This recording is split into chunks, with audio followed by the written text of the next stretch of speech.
कल मातृ का श्राद्ध है।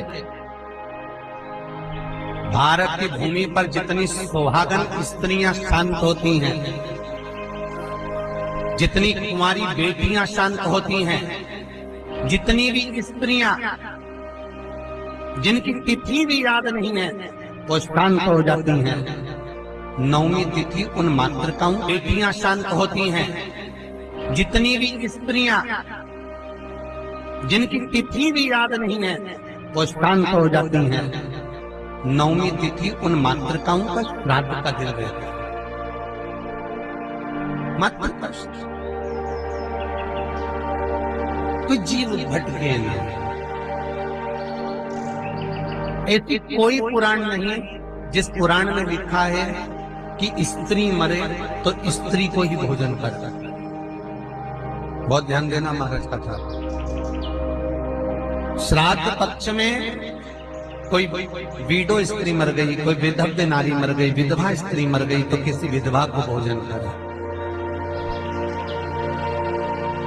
कोई स्त्री चली गई तो उसकी जगह स्त्री को भोजन करा। आप चाहे मार्कंडे पुराण उठा लो, मनुस्मृति उठा लो, व्यग्र स्मृति उठा लो, किसी भी पुराण में किसी भी शास्त्र में यह नहीं लिखा कि श्राद्ध का भोजन आप स्त्री को करें।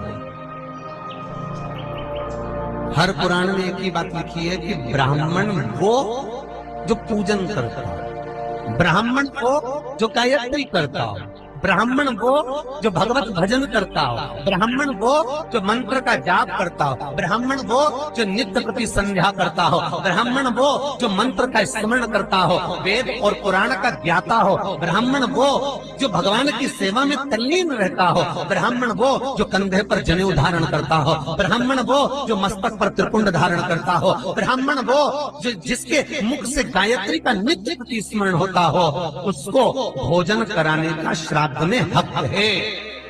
अब ये भी समझ लो कि अगर स्त्री मरी तो स्त्री के श्राद्ध में क्या स्त्री को ही भोजन कराना चाहिए?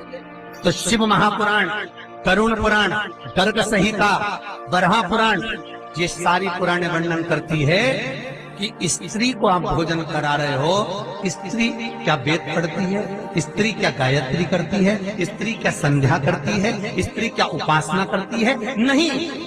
अगर उस स्त्री के लिए भी आपने ब्राह्मण को भोजन कराया तो भोजन करेगा तो गायत्री करेगा, संध्या करेगा, उससे उसको भाग हमारे पूर्वजों को प्राप्त होगा। इसलिए ब्राह्मण भोजन की महत्वता। फिर दूसरा क्रम कहा गया, मान लो अगर कोई सौभाग्यवती नारी चली गई, सुहागन स्त्री चली गई, कोई पति के साथ सती हो गई, कोई ऐसी स्त्री गई है तो स्पष्ट कहा गया है महाराज, हमारे यहाँ मनुस्मृति में कहा गया कि अगर कोई सौभाग्यवती नारी चली जाती है तो उसको केवल स्त्री को भोजन नहीं कराना है, उसके साथ उसके पति को भी भोजन पर बुलाना है, तब भोजन का श्राद्ध का भाग प्राप्त होता है। नहीं तो वो स्त्री जिसका तुमने श्राद्ध करा है, केवल एक नारी को सौभाग्यवती को बुलाकर भोजन करा दिया, साड़ी दे दी, चूड़ी दे दी, बिंदी दे दी और वो चली गई, तो वो नारी साल भर में स्वप्न में पूरे घर को दिखेगी जरूर, कभी भी दिखेगी पर दिखेगी, ये पक्का। अब कहोगे महाराज हमने तो श्राद्ध में माता जी का भोजन भी कराया था, स्वागत गई थी तो हमने तो एक लेडीज को भोजन भी कराया। वो स्त्री का भोजन कराया, अकेली को भोजन कराया, उसके साथ में उसके पति को नहीं मिला। अगर पति आता, दोनों अखंड भाव से भोजन करते तो फिर वो स्वप्न में नहीं दिखती, आशीर्वाद देकर जाती, क्योंकि उसकी अकेली को तुमने भोजन कराया।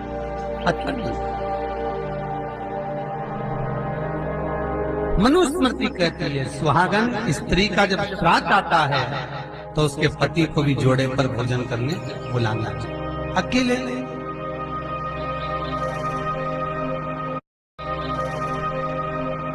मत और ये श्राद्ध का भाव जो वर्णन है, हमें वर देना है, हमें वर लेना है या देना है तो आयुष्मान भव का नहीं चाहिए। हमें कौन सा वर चाहिए? चिरंजीवी भव। जैसे अभी डेंटिंग पेंटिंग कर रहे हो, चकाचक रह रहे भोग खा रहे, पी रहे, मौज कर रहे हो। जितना धन आपके यहाँ आज है, जितनी सत्ता आपकी आज है, उतना ही सत्ता, उतना ही वैभव, उतना ही धन सदा बना रहे। ऐसा भगवान से वर चाहिए, ऐसा वर। और मेरे भोलेनाथ ऐसी कृपा करना, जैसे माता अपने पुत्र को वर देती है। कल मात्र का श्राद्ध है, जिन जिन ने सहयोग दिया था, जिन जिन ने सहयोग दिया है, दान दिया है, ऐसी कृपा करना कि ये भी चिरंजीवी भाव, ऐसी कृपा कर देना, ऐसी दया कर देना, खूब बड़े, खूब ऐसी कृपा। मार्कंडू जी ने शिव जी से कहा था, जो दुनिया में कोई नहीं कर सकता वो आप कर सकते हो। माता पार्वती ने वर दे दिया चिरंजीवी भाव। आज मार्कंडे जी का अंतिम दिवस है, यमराज तैयारी कर कर आ रहा है सेना लेकर मार्कंडे जी को लेने के लिए। यमदूतों को भेज दिया, चलो तैयारी करो, आज मार्कंडे को लेकर जाना है। तो यमदूत कहते हैं वो तो शंकर जी का भजन कर रहा है। शंकर जी से जाकर पूछा, ले जाएं इसको? शंकर भगवान ने कहा, इसकी इतनी उम्र थी, ले जाओ। मार्कंडे जी को लेने के लिए जैसे ही नीचे उतरे यमराज, इतनी देर में तो गोल चक्र मार्कंडे जी के पास में चल रहा था, एक गोल चक्र चल रहा था। तो किसी एक यमदूत ने पूछ लिया कि मार्कंडे के पास में तो कोई चक्र चल रहा है। तो यमराज बोले, कौन का चक्र होगा, जरा हम भी देखें। जो जाकर देखा तो ना तो भगवान विष्णु का था, ना भगवान शंकर का था, ना भगवान ब्रह्मा का था, ना 33 कोटि देवता का था।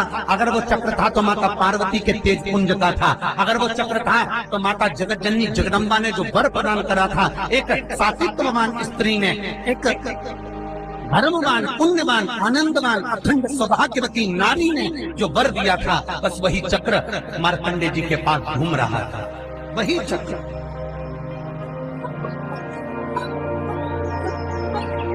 स्त्री के मस्तक पर जो ये कुंकू की बिंदी होती है ना, ये किसी चक्र से कम नहीं होती है। शिव महापुराण कहते हैं,